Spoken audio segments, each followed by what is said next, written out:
and this is the Agegroup Multisport podcast with me, Richard Conway. This is a platform for Agegroup Multisport athletes to showcase their journeys.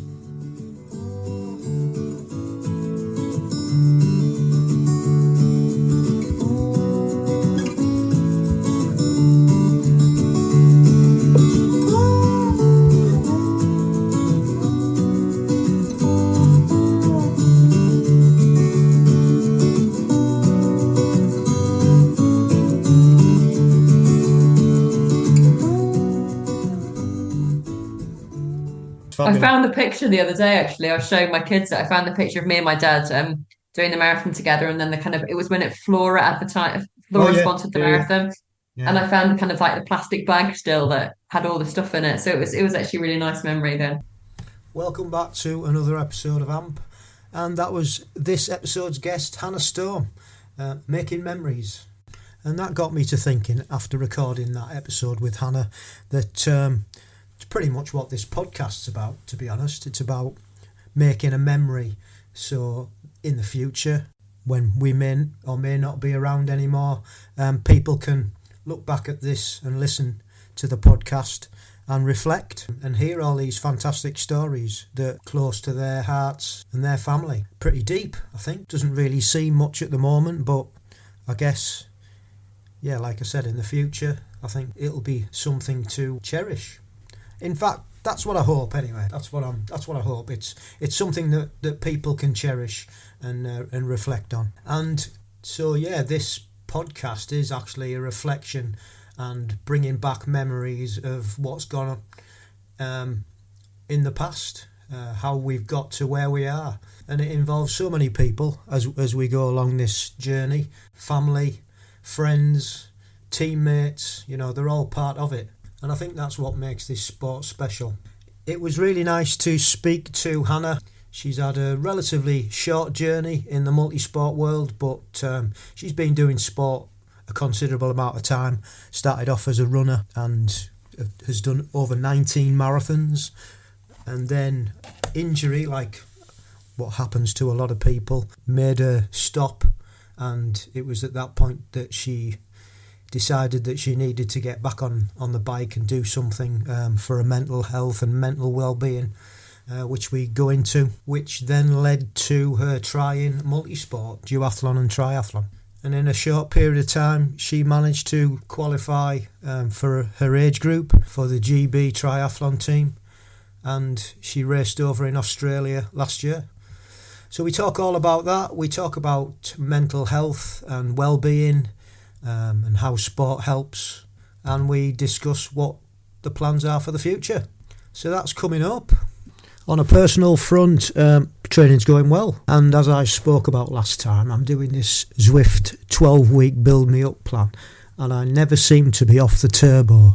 These last 2 weeks have been quite intense. We've been doing 5 rides a week, and then obviously I've got the new mountain bike, so I've been out on that, got some new pedals for that, as I said last time I was going to. Put the pedals on, put the protector on, and then went off to the woods and did some downhill practice on it, and it's absolutely amazing. But I've just seemed to have been on the bike all the time. But with that, I have been doing some running, but unfortunately the swimming's now been put on the back burner because I just haven't had the capacity to put it in. But after I've got this week 7 of the build me up plan out the way, week 8's a bit quieter. There's only 3 rides, so I'll be getting back into the pool then. But I am enjoying it, and it is helping. It's getting me stronger, and hopefully come race day it'll prove dividends.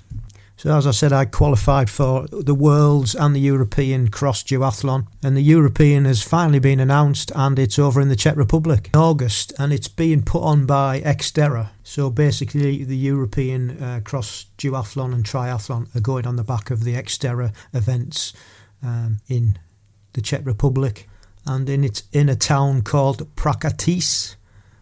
I'm not sure if that's the right pronunciation. But having a look on the Xterra website, it states it's the oldest race on the Xterra circuit. So they're obviously well versed in putting this on. And we've just got to now decide whether we're going to go and race or not. So watch this space. It does look good, and we've never been to the Czech. Well, actually, I've never been to the Czech Republic. Mrs. C was there with work, and so it might be one of those places where you would never normally go to other than to race for GB Age Group. So on to a couple of podcast recommendations. Now, these aren't, well, one of them is exercise related, but the other one isn't. And the first one that I want to recommend is the High Performance Podcast. And basically they're discussing, could your life be better without alcohol? So this is quite a contentious topic, as we all know that alcohol is ingrained in our social culture. It's a way to celebrate and a way to socialise or unwind. So on this podcast, they take a step back and question the relationship with it.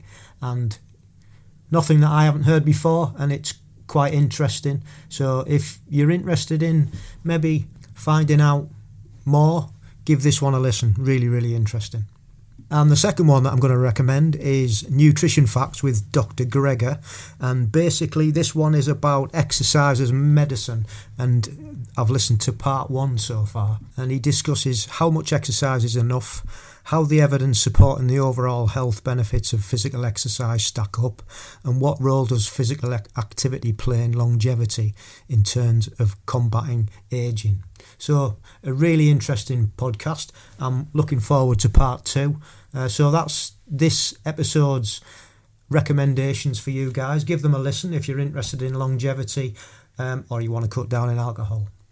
Okay, it's now time for the main event. Hope you enjoy Hannah's story, and we shall see you on the other side. So Thank you once again for coming on the podcast. Really delighted that you've took your time out and we've got there in the end. And if you'd just like to introduce yourself, where you are, and we'll take it from there. Yeah, so my name's Hannah Storm. I am based in Yorkshire, just outside of Castle Howard, where there used to be a triathlon. Yeah. It seems to be the demise at the minute, things going south. Well, there's a lot going south, as you know, because mainly up north we miss a lot of them. But unfortunately, there's been quite a few different events curtailed, hasn't there? Yeah. It's a shame because the Castle Howard one was a really nice one. Yeah. I've never done it, but I know a few of my teammates have done it and they really enjoyed it. And I'd just like to say what a fantastic name you've got. Thank you. Thank you. To be fair, it's quite a good one on my GB kit. It's pretty cool having that new GB kit. Yeah. But there's a few people out there as well who also have really good last names. So when we were in Australia last year, I did spend quite a lot of time looking at the kind of the best names I could see out there in the different nationalities. So it's quite a fun game to play. Yeah, cool. So what did you get up to as a kid, Hannah, growing up? It's funny, I listened to a few of your podcasts, and a lot of the time people are like, well, I was a really sporty kid. And I was like, I was not that sporty kid. I was that kid that had, as you can see from this, I have red hair. And every time I put my PE kit on, which was those like really nasty thick t-shirts and the big kind of like, well, I actually had to wear a skirt sometimes, or thick shorts, I would end up with like a bright red face, and I hated it. The only thing I did do was swim from about the age of about 10 to about 14, and I swam breaststroke. So now I'm trying to teach myself to swim crawl, and it's not happening very well. I'm aspiring to it, but it's not going down so well. So as a kid, I did a lot of other stuff. I did brownies and I did cooking and I did that kind of stuff. But I was, distinctly unsporty, despite the fact that my brother, who's 15 months younger than me, was very sporty and very good at everything. And so it all changed kind of around about university time, and then kind of into my adult years when I decided that sport was probably okay. Yeah. I mean, you're not alone in that, to be fair. There's a lot of people who've been on the podcast that, like yourself, didn't have a sporting background whatsoever, and they've gone on to do phenomenal things later in life, and it's just not the time, is it? No. We all hit this at different times, whether you've been sporty or not, and it's. I do think there's a particular, and I have a daughter and a son, and I do think there's a particular thing, maybe from people who were born in the 70s and 80s, where actually sport was often used as a kind of punishment. And I think particularly for a lot of girls, and there's been books written about this, girls got into it, and then you hit puberty or adolescence, and then you kind of it becomes a shame thing. And actually, I think that a lot of us, including me, kind of fell out of love with any degree of sport because it was kind of like it was used as this punishment. So I do think that, there's that journey as well. And I think part of that was kind of, for me, I didn't necessarily have any really significant female role models as well as sports people who I could look up to. And I think that, nowadays, obviously, with lots of kind of with the Olympics, obviously back in 2012, we do have for our kids have more significant female role models as well. Yeah, Yeah. it was a bit of a weird period, wasn't it, back then Mm, when we were mm, growing up? You're right. If you didn't like sport and you weren't into it, it was seen as a punishment, and you would get sent round the field to run in all horrible sorts of weathers, and you'd maybe have to go and do 30, 40 press ups or whatever. yeah. It just, yeah. Burpees. I mean, And personally, who'd want ginger hair? Who would want ginger hair and a red face? I mean, seriously, yeah, it was like this epic clash. And I think I cared about that deeply when I was about 12. So yeah, I can imagine perhaps you. not as vain now. Anyway, Well, yeah, but you as a kid generally you're conscious, aren't you, of yeah, yourself? And, very much so. so Yeah. when you've got obvious like things like hair and which shouldn't Yeah. matter, and but Of it course not. does. You know, Yeah. Yeah. yeah. Uh, so university then you got into Yeah. some sport. As unfortunately with a lot of things in my life, it's the people well, it's not so unfortunately. If I have boyfriends who are into certain sports, I decide that I kind of like certain sports. So my boyfriend at the time at university was a really good runner. Mm. And he was also really, really dedicated to his studies. And so, like, the only time I would ever see this boyfriend of mine was by going for a run with him. So I got into running that way. He was phenomenal. He represented Britain actually in the end, as I do now. But anyway, but at that age, so I got into running that way, and then I did the marathon. I did the London Marathon with my dad when I was in my early 20s, and my dad was about the same age I am now, actually. And so we did that was in 2000, and that was Yes. brilliant. Yeah, Absolutely yeah, loved it. yeah, And got into the kind of a bit more running and sport that way. yeah. So how did it start then? I mean, obviously he was a good runner and you wanted to spend time with him. How did you? Because you weren't doing anything, and then you got in looking. Well, What was the process? so I'm a journalist now. I work in the media, and when I was a kid, I wanted to be a war correspondent. I Oh, wanted to be like Kate Adie and go off to all these kind of like fantastic places. I didn't realize it was as scary as it actually is, but anyway, I wanted to go to these places and I wanted to tell people stories because I was always just like passionate about storytelling. And in order to do that, I thought I needed to expose myself to some kind of degree of danger. So I ended up joining something called the Officer Training Corps, which is like the Territorial Army at university. And I met this guy through the Territorial Army, the OTC. And he was a runner. So that's basically how it happened. And in order to be part of the OTC, you had to be quite fit. So I kind of, yeah, that's how the running started. And that's how my kind of interest in slightly more outdoorsy activity happened. And also it was helpful that the beer was really cheap. So of course, which is really important bonus, when you're at university. really important. And they'd pay us to go camping, which I actually loathe camping now, but if they pay us to go camping. But yeah. Yeah. So you started off, you were doing shorter runs, 5Ks, 10Ks, and Bit of cross country, although cross country, it's quite funny because I'm a member of a club now, and I've kind of been managing to studiously avoid the cross country recently. Did a bit of cross country, did a bit of track. I'd done a little bit of track. I lived in the States for a year when I was 18 as well, just before university. Did a little bit of track there as well, because I like to try everything when I was there. And then yeah, not much else. Kind of just a few kind of 5Ks, 10Ks. Obviously, parkrun didn't really exist then. yeah. And a few races and built it up there. Did I think 10K, half marathon, and then got really into this idea of kind of doing they were doing the marathon with my dad. My dad had done a couple of marathons before, and so that's how that happened.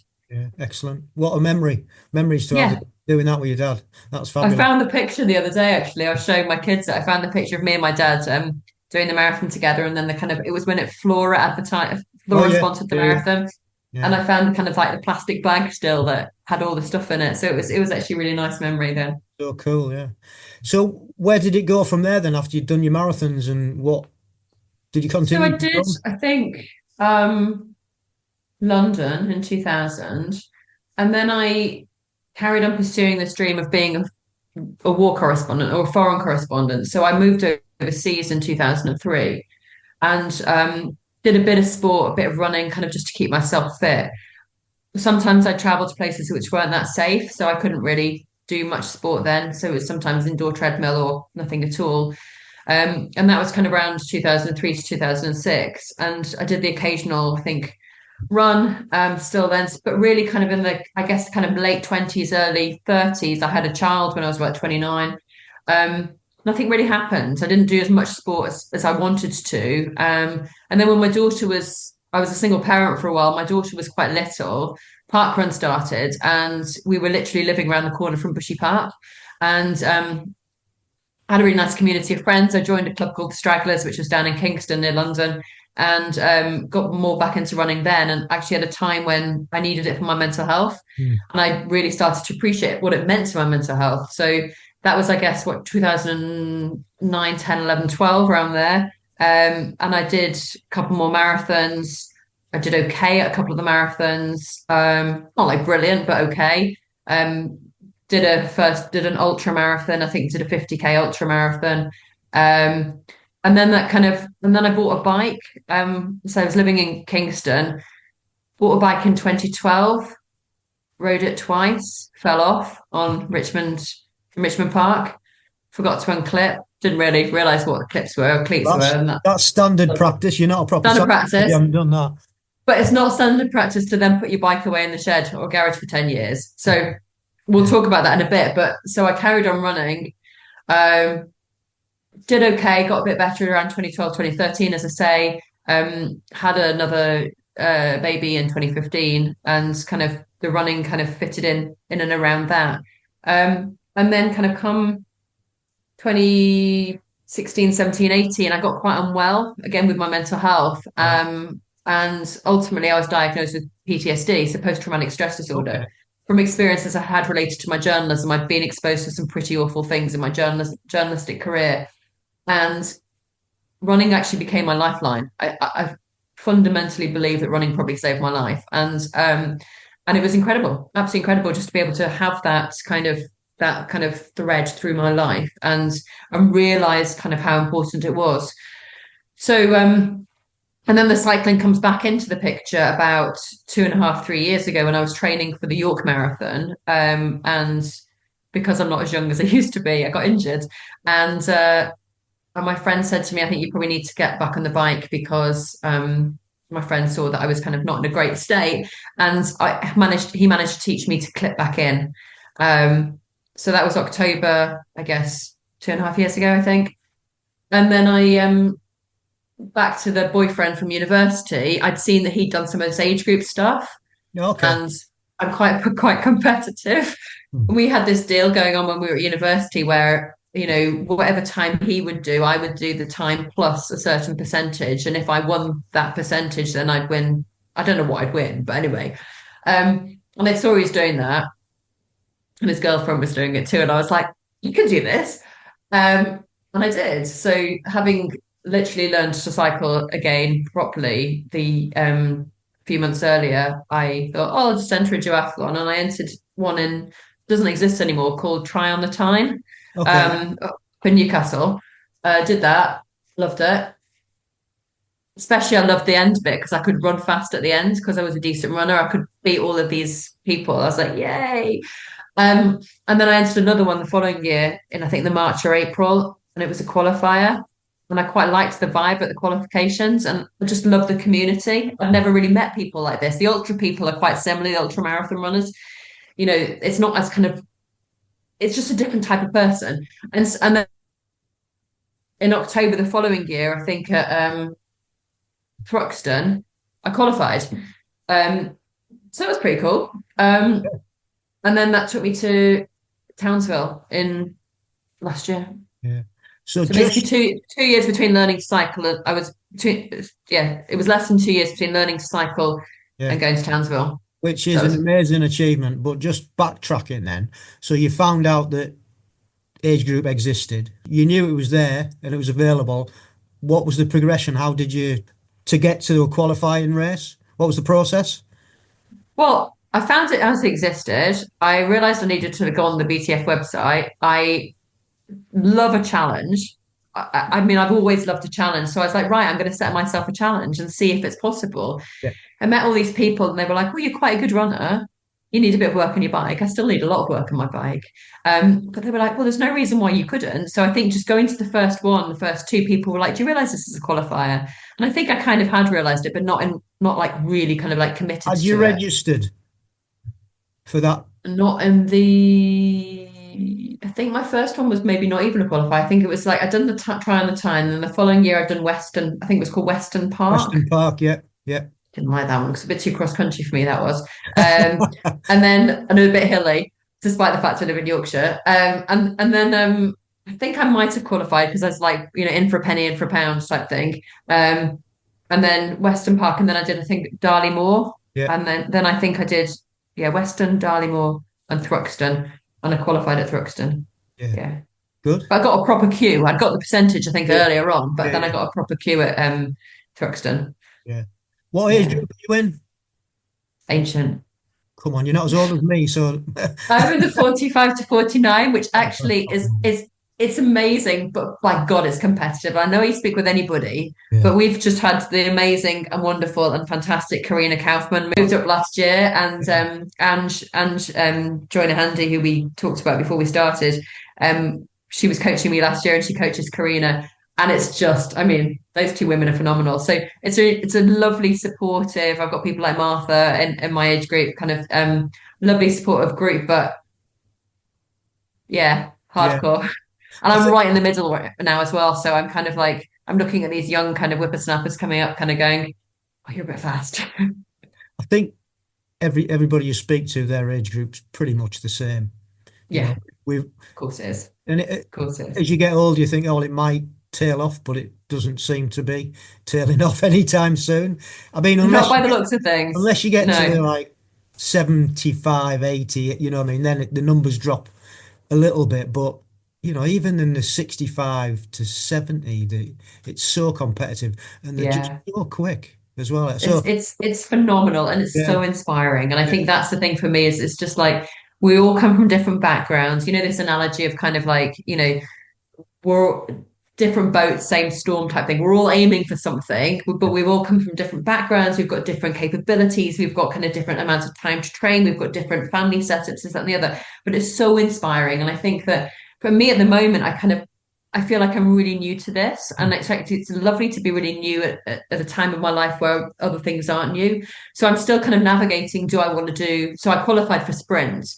So I'm still trying to figure out, do I want to do standard? I've actually entered a 70.3 later this year, which is terrifying me. Because I don't really swim, as I said. But I'm like, well, why not just try these things and see? I think you've got to find the place and space where you can do best. And maybe that might differ in different times of your life, depending on what your other commitments are. But it's an incredibly inspiring thing to be part of. Yeah. I think the key point is it's finding something, whatever it is, that you enjoy doing.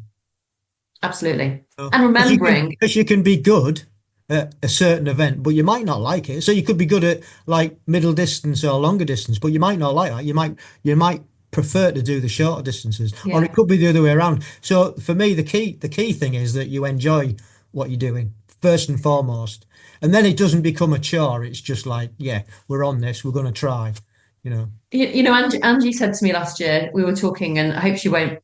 Well, I hope she listens to this, but I hope she won't mind me saying this. But she's like, we're making a choice. We're so lucky. We don't always feel lucky, obviously, but we're so lucky. We're making a choice to be part of this, and actually. We're choosing to show up to do it. We're choosing to enter. We're able to do so, and that's brilliant. And I think it's really important to remind ourselves. Yes, we take it seriously. Of course, we do. Some people, I think, take it much more seriously than other people, and some people maybe need to lighten up a little bit. But also at the same time, it's like this is fantastic. This is brilliant experience. And if you really hate it, then. Don't do it. Do something else. Go and do something else. And the beauty of sport, and I say this nearly every episode, the fact that multi-sport in itself has got something for everyone. If you don't like to swim, you can do something else. If you don't like to bike, you can do something else. If you don't like to run, you can do aqua bike. You know what I mean? So there's something for everybody. What happens if you don't like transitions like me? You've And got you're to really stuffed, you've got don't to you? practice. You've got You to practice. practice. I mean, I think I probably have a picnic in most of my transitions. I'm that slow, but again, that's back down to practice as well, isn't it? But you're Practice. right. I think Yeah. it is that sense of, if you like running longer, then actually think about a different one where you're kind of more, the running is more beneficial in that way, or the cycling is more beneficial. I'm not very good at using TT bars. Let's actually scrap that. Can't use TT bars. Um, and so, I've got to find a way to, if I'm going to move up to standards, then I've got to find a way to be able to use that. But that's a challenge. But it's also something that I like to do things that scare me sometimes a little bit. That probably doesn't scare anybody else listening to No, this TT bars, but no, I you've got to think start somewhere. anybody who's starting out and goes from, as you've rightly said earlier, about clipless into Mm, clipped, and you're falling off, that we've all done. That's mm, the first thing. And then riding your bike, and then a mm. different bike, from a road bike to a TT bike, different animal again, different Mm. machine. These things are all, it's all steps and stages that we all go through, and we've all got to Yeah, learn and practice. And I think that's the beauty of the journey, is because there's always something new. Doesn't matter how long you've been in it, you're always learning. There's always something new. Every day's a school day, as they say, and yeah, it's just exactly. incredible. Um, Yeah, yeah. but yeah, it's basically, it's just practice, isn't it? Putting I yourself think so. in practice. Yeah. I mean, my Setting wife, yourself targets, I yeah, think, as well. my wife, exactly the same. Never done any sport. She did dancing when she was younger and stuff, and now she's doing what we're doing. She does Mm, races, and she's training hard, and it's just a joy to see. It's mm. just, and still she's getting stronger, and she still has doubts and says, "Oh, I'm not sure whether I can do this." And it's like, you can. We've got this. You know what I mean? It's just that, Yeah. for us, it's a journey together, seeing how much she can improve and get better and pick things up. I think that's it. I think what I'm so excited about is the potential. I'm not necessarily saying that I'm going to, well, I'd love to podium at some stage. Of course I would. But Why actually, not? it's the potential for like what I've got to gain on the bike is so exciting. And I think that your point about your wife there, I think is, and I've talked a lot about this with friends, is finding people. So I'm a single parent at the moment, and that's hard. Training is really hard, Yeah, and you yeah, want to be a role model to your kids, but also you need the support. And actually, then it's finding people, you know, um, it's finding people who support you. And I've got a really great support network through the Tri Club. I'm seeing somebody at the moment who's incredibly supportive, just really, really wonderfully supportive, and that is just so nice to kind of have that. Um, seeing somebody else thrive and fly, and kind of like, maybe they're going to do different things from you, and maybe they've got a different kind of reason to feel motivated to you. But actually, the way you talk about your wife there is, it's lovely to hear that, because I think that where you're able to be part of that team, that's when you can thrive even more, I think. yeah. And yeah, you're right. It's about surrounding yourself Mm, with like-minded people, like you said, mm, your club and your partner, and mm. getting that support from those people's, like, you can't buy that. That's, No, you know, no. it's And you so can't make it important. up either. No, You either get it. I mean, I was posting something on Instagram earlier. It's like, you some people get it, some people don't. It's like a language, isn't it? It's like, if you don't understand language, you never really, I mean, you could try to understand language, you try to learn language, but fundamentally some people don't want to learn that language. So it doesn't matter if people don't get it. I mean, we've got friends outside of what we do, because this is pretty much a lifestyle thing. Most yeah, of our friends do this, but we've got friends yeah. outside, and they know we do this, but we'll go out and we don't talk about it. We don't, you know what I mean? They don't really get it, but that's fine. That's like, That is fine. It this is is fine, but this is our thing, yeah.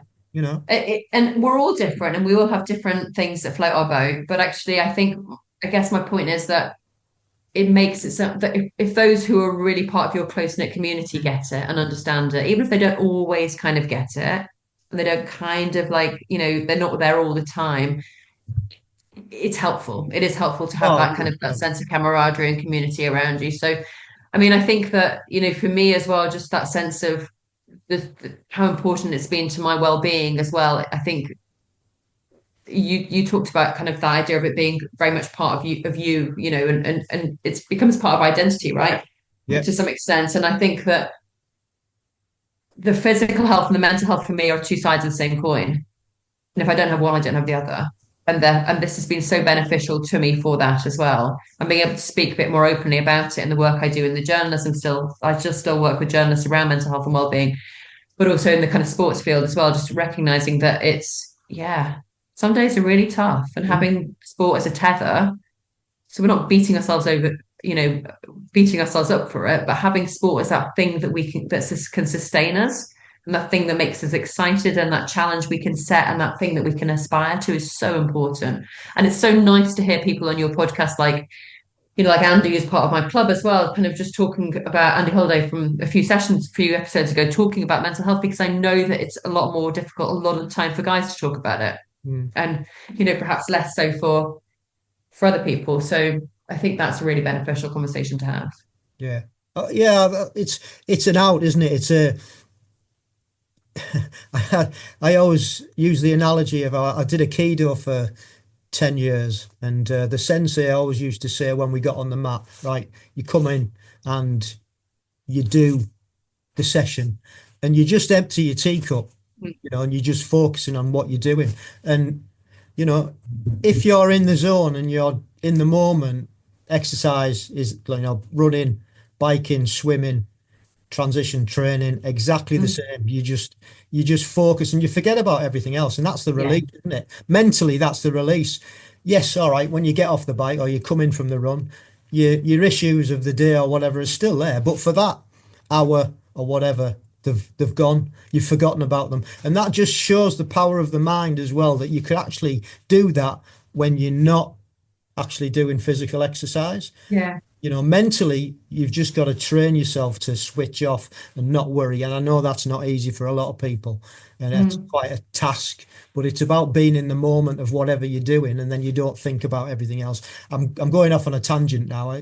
No, it makes sense. I mean, it's we talk a lot in the work I do around kind of like finding something where you can be mindful, and talk about meditation. And a lot of people think that meditation is like kind of closing your eyes and going on, but actually it's kind of like, for me, running is meditative. For me, cycling sometimes is meditative, as long as the roads are not potholed as they are in Yorkshire at the moment, and it's not peeing with rain. But I mean, I think that when you're in that zone, there's nothing more kind of beneficial and mindful to be part of. And then if you're in nature as well, and where I am, it's just incredibly beautiful up here when the sun is shining, and sometimes when it's not shining it's beautiful too. But it's just being part of that. And as you say, you don't have to worry about things. Or if you're pounding out or trying to do a fast park run or 5K, you just haven't got the bandwidth to think about things. And then actually what I love also is like how much better you feel afterwards, because whatever the chemicals are, or endorphins, whatever they are that are released, it makes you feel better. And it makes you feel kind of like much more alive, I think. That just reminds me of last Tuesday. On a Tuesday night we do hill repeats, because we live at the bottom of a hill, so we do hill repeats. It was awful last Tuesday, and Kate come in from work, my wife, and we're looking at each other. I said, "Come on, let's go and do it." I said, "The hardest thing's getting through the door, isn't it?" Yes. So we got through the door and we went and did the hill repeats, and we came back and we were buzzing. Brilliant. And you had each other to do it. I think that's the other thing. When you have the accountability, you're not letting somebody else, somebody's supporting you. You're not letting somebody else down. You're like, come on, I'm doing it. I've got you back. Let's do it together, that kind of stuff. So I think that's incredibly important. Yeah, it's so important. So important. Yeah. Like, it goes back hill repeats are pretty evil. They do make you stronger though. Yeah, it's a strength session for sure. So let's talk a little bit about, you qualified for Australia last year. So let's run through the process of that then, from your qualification race. Which one was it that you'd qualified, did you say? So Thruxton, October 20, when was that? 23 maybe? Yeah. And it was, so I got the Q4 there, which is lovely. Hopefully it's a strange way to call it. But and then I was like, oh wow, this kind of like, I kind of wanted that to happen, but then at the same time it's like, oh my God, it's Australia. Oh my God, it's expensive. What do I do? So do I do it? Do I believe in myself enough to do it? And then inevitably the imposter comes in and kind of goes, you're not good enough. And so I was like, no, I am going to do it. I'm going to do it. What an amazing opportunity. And actually, I'm not one of these people, and I take my hat off to them, the people who have done it for like 30, 40 years. Fantastic. But I was like, maybe this is the only chance I'm going to get to do it. So I thought, right, well, why not just go and do a really big one? So Australia. And I managed to get a local business to sponsor me, so that was fantastic. And I got a bit of, financial support through that. I set up a GoFundMe campaign. I literally just annoyed everybody in the village, just pestering them about kind of like, I'm doing this, and everyone was like, oh, she's on with the GB kit. She's got it. So it was actually pretty cool. I live in a little village of 300 people, and occasionally I would be that person. I know there's a badge term for it, but that person running up and down my village street with my GB kit on, because I was like, you know what? They're backing me. These folks are supporting me. My dad had been poorly as well, so I went to one of the races. My dad and I went up to East Fortune last March, I think it was. Yeah. And I wore my kit because I knew he couldn't come to Australia to watch me. And I was like, you know what? If people want to judge me, let them judge. And my dad had a whale of a time. He loved it. Of course, he had all of the advice for me about how to handle the corners on the track and this, that, and the other, and when to brake and what not to brake. But anyway, it was brilliant. Good road trip in his Mini up to Scotland.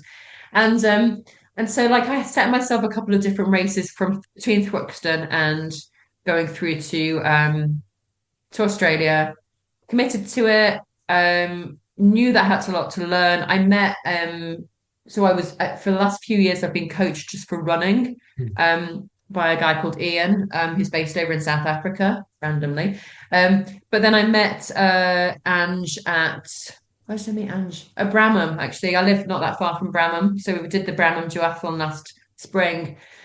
This is Ange went to join a handy. And so then we worked together for the year basically to get me to Australia, to get me to a situation where I felt like I could do myself justice, I suppose. And I set myself a target. I set myself a target of like, it was like, right, can I be top 15? Can I be not last Brit? And so it was not, so I had those targets going in, but it was also about, oh my God, let's accept the fact that this is an incredible privilege and experience. And I flew out by myself because, my family it was just too expensive to take others. And so I went out and I was like, let's just soak it up. Let's just hang out with people. Let's make friends. Let's, probably annoy people as well, to be honest, but I didn't mean deliberately annoy people. And let's just be part of that community and like absorb and learn as much as I possibly could. And that's exactly what I did. And it was I went there for about 6 days before, did the race, and then yeah. Loved I it. probably missed a big chunk of the question that you wanted to ask me. No, that's perfect. Absolutely perfect. Perfect answer. The best bit of that is that you loved it. Oh my goodness. I absolutely loved it. And there's just a lot of people said to me, oh, there's no experience like it. I mean, yeah, as I say, you do hear the people of like, oh, it's really expensive. I've been here 13 times, this, that, and the other. I'm like, okay, well, that's fine. That's your choice. Great. But yeah, everything from just like the craziness of this bike box that I rented from a friend, which was bright pink, and we nicknamed Barbie. And it's like me taking Barbie through Manchester Airport, and me taking Barbie off the plane at wherever I got off, and then trying to like get in a lift in a bus. There was this guy in Townsville in Australia who had the Scooby-Doo bus. Did you come across the Scooby-Doo bus? No. So he had this like minibus. It was painted with like all the Scooby-Doo stuff. Right. And so like I managed to catch a lift with somebody else, and then like the first night in the hotel, the fire alarm went off. So like every single person in the hotel had to end up on the street, and I managed to convince myself there was going to be like a snake in the toilet, and of course there wasn't, right? But it was just like one of those experiences of like, yeah, it was a great adventure. And then a couple of days afterwards, a few of us did some, met with different age group people and watched all the races, most of the races, and then a few of us went and did a few touristy things afterwards, and it was just brilliant. Managed to switch some kit with somebody from New Zealand and go to of course I cried at the opening ceremony, and of course I cried pretty much everywhere else apart from on my race when I nearly cried. But yeah, it was brilliant. Loved it. That's awesome. Awesome to hear somebody, relatively new to the sport to just embrace it and love it so much. And just going back to you wearing your kit, we wear our kit on a Saturday morning when we're at the track, and we go for a coffee at the local tennis club afterwards, and we're all in our GB kit, and we don't care. Now, I think we should celebrate it. Yeah, I think we should celebrate. Exactly. You know what? We've achieved it. Celebrated on the fact that we've achieved it, but also this kit's expensive just to not wear and leave in your cupboard. You know what I Yeah. mean? So Yeah. get your wear out of it is the other Yeah. thing. But Especially when you buy the sleeved one and then realize it's stinking hot in Australia, and then you have to buy the yeah, sleeveless one. So when you end up with two pieces of kit, you're like, okay, got to get bang for buck now. Got to wear it as much as possible. So yeah. I mean, the only thing I would say about when I don't wear my kit is when I'm trying to qualify because I don't want to be a target. Yes, no, I don't do that. I mean, as I say, I will wear it occasionally in the village because I want to thank people for supporting me, and I wore it that time when my dad was coming to my race because it helped him be able to see who I was, and also I knew he couldn't come to Australia for me, so it was, and I think I've worn it once because my son wanted to see me in my kit and to go mama type thing. So that was pretty cool. But yeah, no, wouldn't want to be a target. No, No. no. I mean, it's just talking about kit. I think you were the one who broke the new kit on Facebook, which I thought was I was going to put a post up, Hannah creates a storm or something like that about this kit drop. Yeah, I thought I don't know if it was me, but I think that the journalist in me would love to take the credit, obviously. But yours was the first one I saw. I didn't see anybody else's. oh, Everybody okay. put it on Well, the back of well, your post. well, I mean, I hover over a certain supplier's website quite a lot because there was a lot of sales on around that Yeah, time of year, and I think it probably just serendipitously coincided. Um, but yeah, I mean, I talking about cost. I was really intrigued when I saw a comparison of all the different costs of yeah, kit around the world the other day. I think that David did, David Age did, Group News yeah, did, and yeah, I think that I was like, wow, yeah. that's really interesting. I'm taking a slightly quieter year this year, so I'm not going to buy a new. I've also got two kits, as I've just told you. So I'm not going to buy any new kit now, but I do like. I've got a couple of Hoob kits, Hoob outfits here, other ones, and I really like their stuff. So yeah, I don't know. Maybe I can take credit, maybe I can't, but it's good that they saw the funny side of it when they finally made the announcement that they, didn't they? They kind of, I saw Yeah, that well, they made some comment, I think. there's not much else they can do, is there really? I mean, No.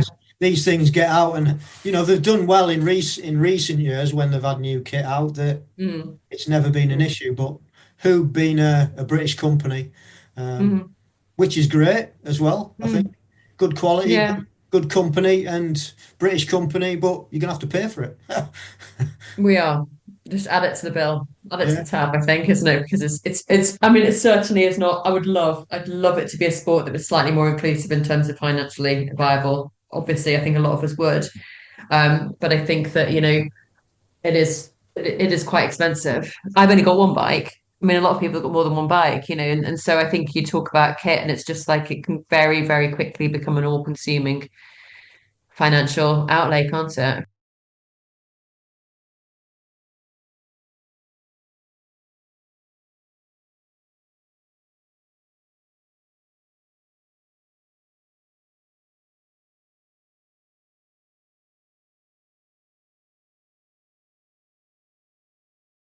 guilty.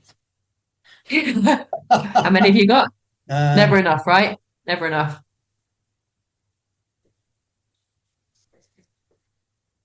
7, and I'll give one away. Excellent. That's brilliant. I just bought That's a new one. nice. Nice. Well, I've been doing this No, a long time, and this is what we like. I said to you, this is what we do. You know, yeah, we exactly. And we yeah, don't then drink, if that's the thing, that's the we thing, don't isn't it? drink, we don't smoke, we don't go out really. You know, Yeah. uh, That's your thing, and I totally support that. It's a much when healthier lifestyle than some other things. exactly when people say, "Oh, you spent how much on a bike?" I'll say, "Yeah, so and Yeah. you'll spend like hundreds of pounds on an evening out drinking. Yeah. That's your If you thing, count you know." exactly, if you count out, I go down to London a lot for work, and like, if I buy a round of drinks in London, I'm like, wow, Yeah, that's at least a new trisuit, isn't it? Pretty much, but yeah. or a helmet or something. But I mean, look, it's a choice thing. But I do, Yes, yeah. Back to the kit. I'm excited to see. It looks lovely. It looks yeah. lovely, and I'm hearing some good stuff about it. So, but I haven't quite got to the point where I'm gonna put my hand in my pocket for the new one just yet. Yeah, I mean, I'm like you. I won't be buying one this year. That's for sure. Mm, Next year, if I mm, get to represent, then we'll see. mm, Yeah, exactly. I'll buy Yeah. it when I need it. Um, Yeah. yeah, but Yeah. it like you, it looks nice. So people seem to be happy with them as they come. Mm, Get people getting them on the Facebook page. Seem yeah. happy with the quality and stuff. So Exactly. yeah, Exactly. cool. Yeah. So you said you're gonna leave off it a bit this year. What's the plan? It's interesting. I knew you were going to ask me what the plan was, but so like there's been quite a lot of transition just at home in recent months. So I've not really been able to make a plan, which kind of slightly is daunting me because I know a lot of people at the back end of 2024 are like, here's my plan for 2025. And I'm like, let's just get to 2025 first. So I think that so I qualified for Rumia. I mean, I'm not sure if I'm going to be able to make Rumia. I'm still making a decision. I know we're supposed to make a decision in the next couple of weeks, but I've got a qualification from I think that was from East Fortune actually. Yeah, So may not. If not, then I'm just gonna have to make peace with the fact I can't go, and that's sometimes that's okay. And then I've entered a 70.3 in July, so that's my where's that? first.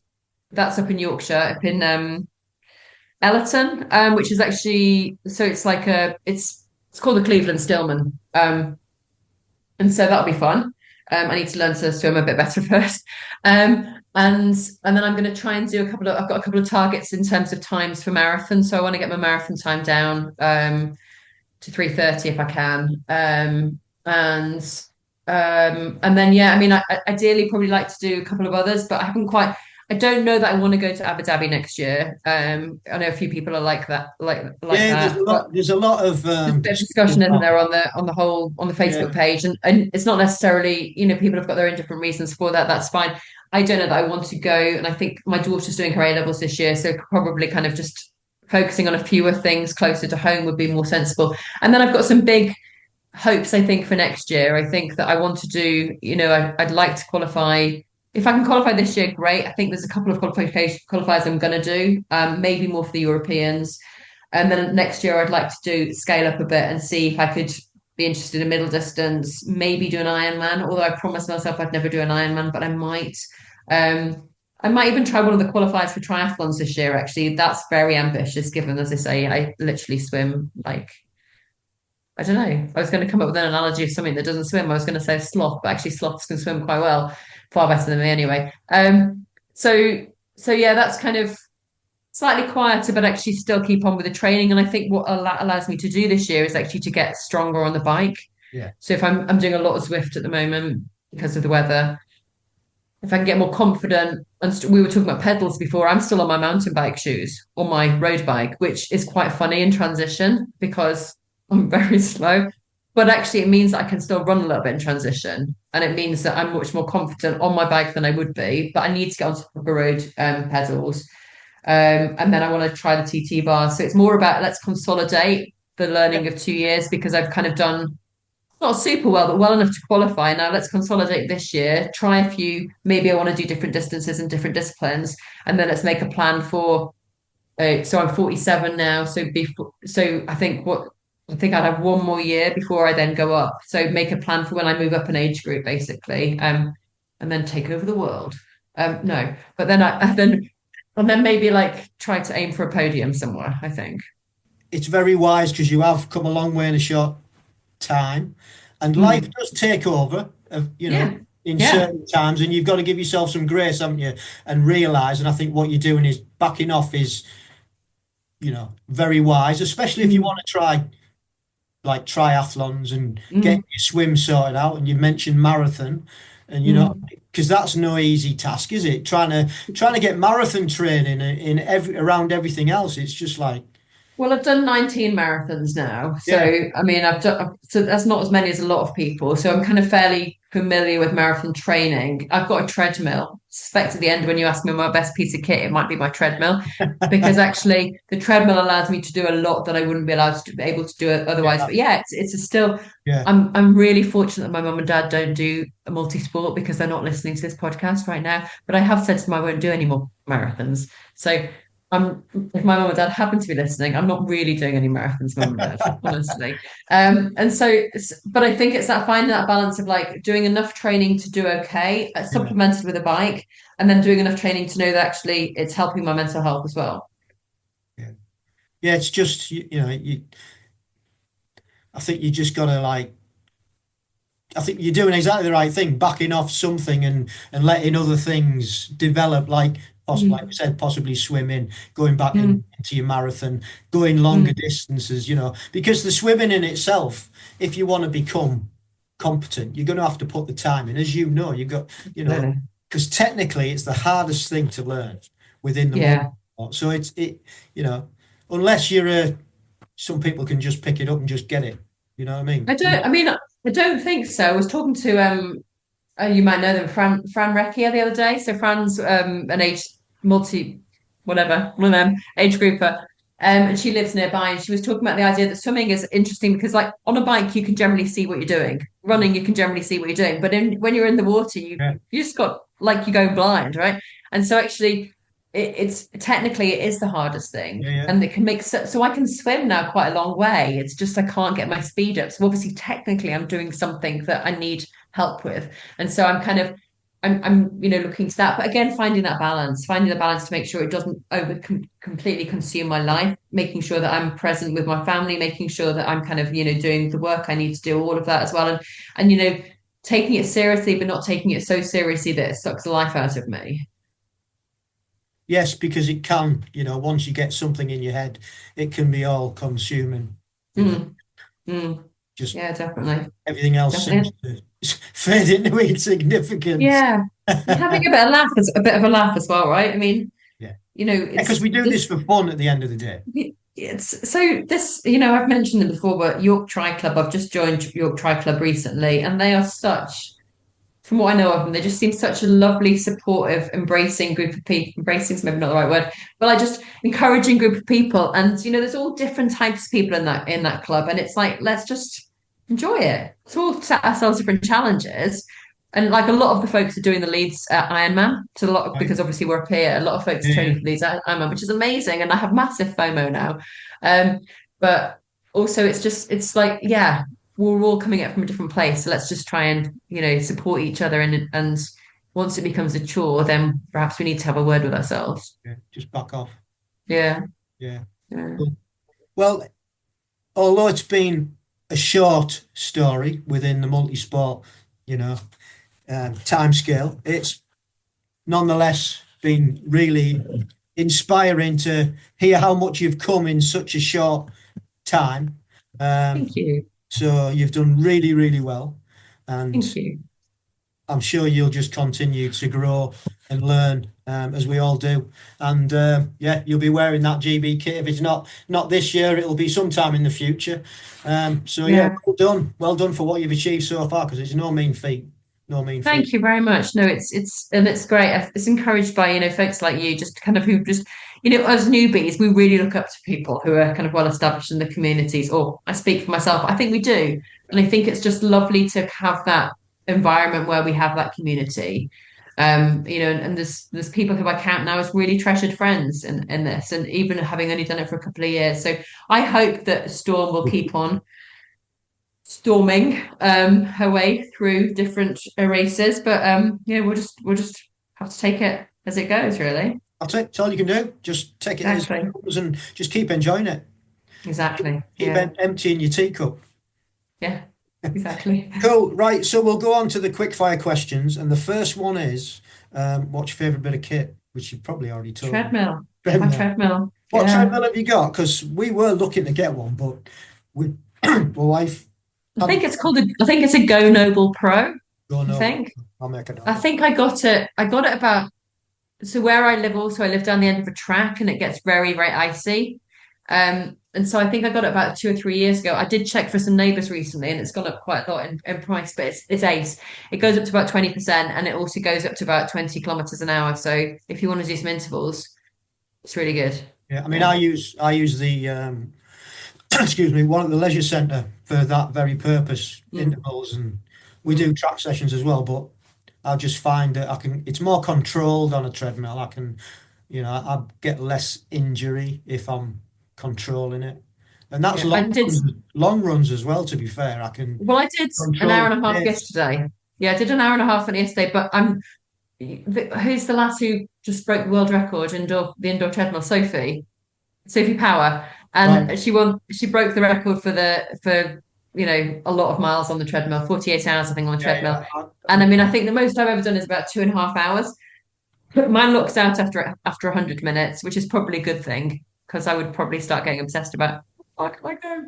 Yeah, You just need Netflix. You either need Netflix or Spotify, and you need to just kind of like zone out, don't you? But not zone out so much you fall off the back. yeah, yeah. Yeah. Good stuff. So you said you're part of a club.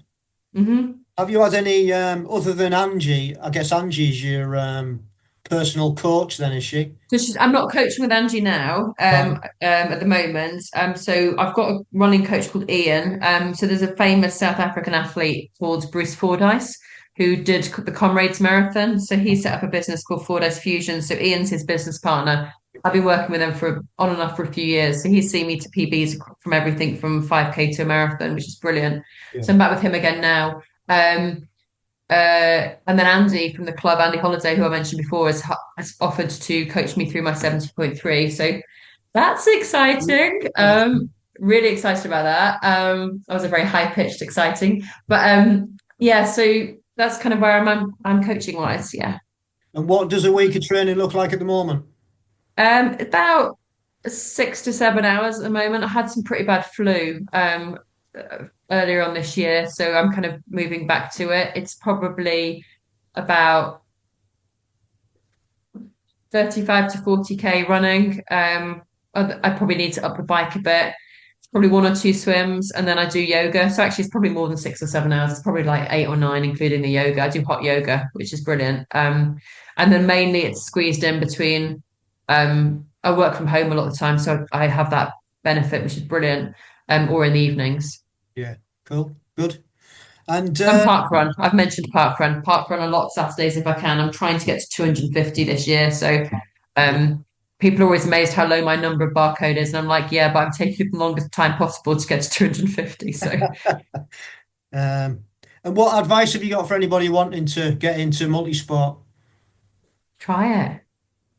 Try it. Set yourself a target or a challenge or an aim or something and do it because actually, it's so inclusive. It's just so wonderful. I mean, apart from the financial aspects, sometimes, but give it a go and talk to people. Don't be afraid of asking questions because the first one I went to, I had no idea what to do with even my number on my bike.